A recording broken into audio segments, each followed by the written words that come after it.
हरिओम। एक कदम उजाले की ओर से मैं प्रीति आप सभी का स्वागत करती हूँ। एक बार की बात बताती हूँ कि मैं कहीं से घर आ रही थी। रास्ते में अचानक मेरा पैर बड़ी जोर से मुचक गया। जैसे तैसे लंगड़ाते लंगड़ाते मैं घर आई, जूता खोला, देखा कि पैर जमीन पे रखा नहीं जा रहा है। घर वालों ने तुरंत डॉक्टर बुलाया, कंसल्ट हुआ। डॉक्टर ने आइस लगाने को बोला और जो भी ट्रीटमेंट है उन्होंने सलाह दी कि ऐसा करो। दूसरे दिन सुबह जब मैं सो के उठी तो देखा कि पैर में बड़ी सूजन आ गई है। दर्द भी काफी था, तो मेरा मुंह तो बस लटक गया।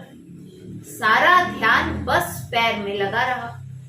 कैसे पैर मुचका, उधर ही बार बार बार बार उसी चोट में ध्यान जा रहा है। बड़ी परेशानी हो रही थी घर वालों को। सबने बड़ा समझाया कि अरे डॉक्टर दिखाया गया है, दवा चल रही है, ठीक हो जाओगी। मगर नहीं, मेरा तो मन कहीं ना लगे, न खाने में, न पीने में, न किसी से बात करने में, न कुछ पढ़ने लिखने में। अब क्या किया जाए? बोर हो रही थी तो एक किताब उठाई, उलटने लगी पन्ना इधर उधर तो एक कहानी पढ़ी।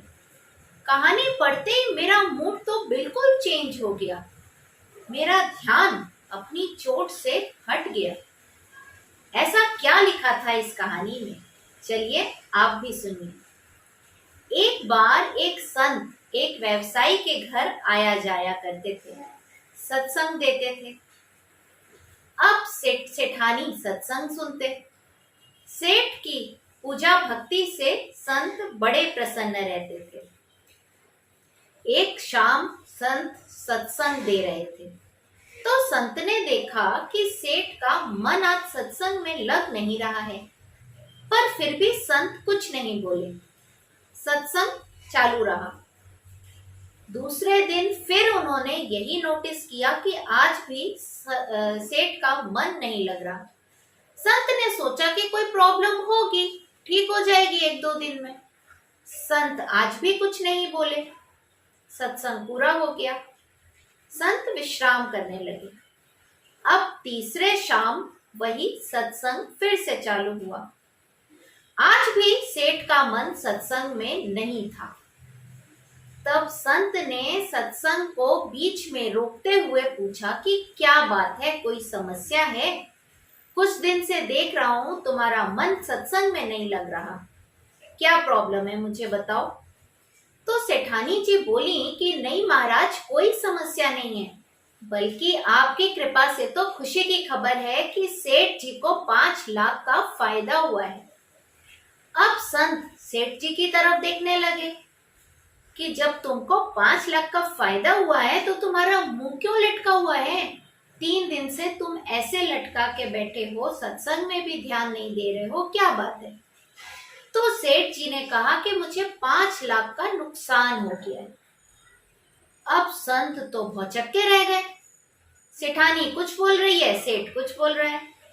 संत को आश्चर्यचकित देखा तो सेठानी जी ने बोला कि महाराज, बात ऐसी है कि इनको 10 लाख की हानि होने वाली थी, लेकिन उस जगह पर इन्होंने 5 लाख का फायदा हुआ और सिर्फ 5 लाख की हानि हुई। तो ये हानि वाले 5 लाख की बात सोच सोच कर दुखी हो रहे हैं। तब संत ने कहा कि लो, ऐसी बात है, तो यही चीज मेरे साथ भी घट रही थी।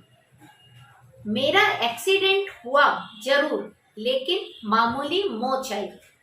उस जगह बहुत बड़ा कुछ हो सकता था, मुझे फ्रैक्चर हो सकता था, उधर से गाड़ियां आ रही थी, मेरा मेजर एक्सीडेंट हो सकता था, बट ऐसा कुछ नहीं हुआ। लेकिन ये सारी पॉजिटिव बातों को न सोचकर मेरा ध्यान उस मामूली सी मोच में बार बार जा रहा था और मैं दुखी होके मुंह लटका के घूम रही थी। तो ऐसा होता है कि हम नकारात्मकता के इस कदर शिकार हो जाते हैं कि खुशी के पलों को एंजॉय ही नहीं कर पाते, बस मुंह लटकाए इधर उधर घूमते रहते हैं। हमें इस बात का एहसास भी नहीं होता कि अवसाद की कोई वजह न होने पर भी हम क्यों अवसाद में डूबे हुए हैं।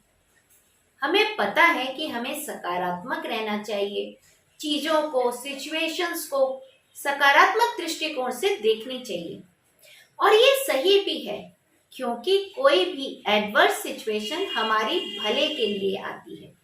इसीलिए कहा जाता है कि हमेशा सकारात्मक रहो, अच्छी बातें सोचो, कभी बुरा मत सोचो।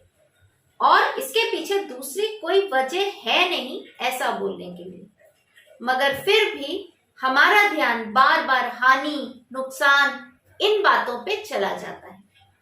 अब सवाल उठता है कि इसका उपाय क्या है, इससे कैसे बचा जाए? तो इसका उपाय है अपने विचारों के प्रति सजगता, अलर्टनेस। हमें अपने विचारों के प्रति सजग रहना पड़ेगा। जैसे ही नेगेटिव विचार आए, उन्हें पॉजिटिव विचार से रिप्लेस करना होगा, तभी हम इससे रिहाई पा सकेंगे। अन्यथा तो बस हम हर नुकसान, हानि में डूबे रहेंगे और दुखी होते रहेंगे, जबकि दुख की कोई बहुत बड़ी वजह हमारे पास नहीं है। तो ऐसा करिए कि आप भी हमेशा एक नेगेटिव विचार को पॉजिटिव विचार से रिप्लेस कर दीजिए।